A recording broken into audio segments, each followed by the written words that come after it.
My name is Araminta, Minty, Ross. I was born into slavery in March 1822, on the eastern shore of Maryland in Dorchester County.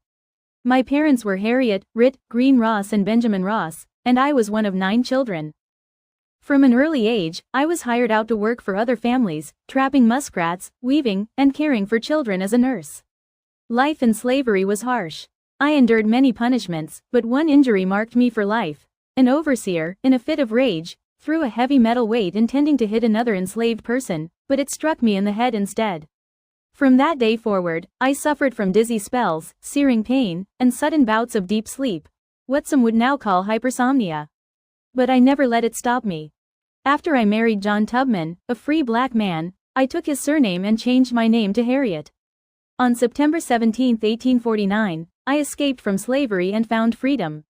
But I couldn't rest while my family and others were still enslaved. I returned to Maryland over and over again, at least 13 times between 1850 and 1860, guiding as many as 70 people to freedom along the Underground Railroad.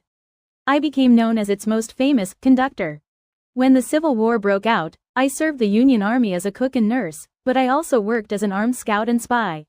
Using my knowledge of the land and my network of contacts, I provided intelligence that helped the Union forces. I was proud to become the first woman to lead a military expedition during the Combahee River Raid, which freed over 700 enslaved people in South Carolina. After the war, my fight was far from over. Though I had helped to free hundreds, I returned to a country that still denied basic rights to people like me. I settled in Auburn, New York, on land purchased by abolitionist Senator William H. Seward. There, I cared for my aging parents and took in anyone in need, orphans, the sick, the poor. My home became a place of refuge. I also joined the struggle for women's rights. I spoke alongside great women like Susan B. Anthony and Elizabeth Cady Stanton. I believed that equality was not just for men or for white people, it was for everyone. I told audiences, time and again, that I had reasoned this out in my mind. There was one of 2 things: I had a right to liberty or death. If I could not have one, I would have the other. Though I gave so much, I was often denied compensation for my wartime service and lived much of my life in poverty. Still, I never stopped giving. In my later years, I helped establish the Harriet Tubman Home for the Aged, a place where elderly African Americans could live with dignity.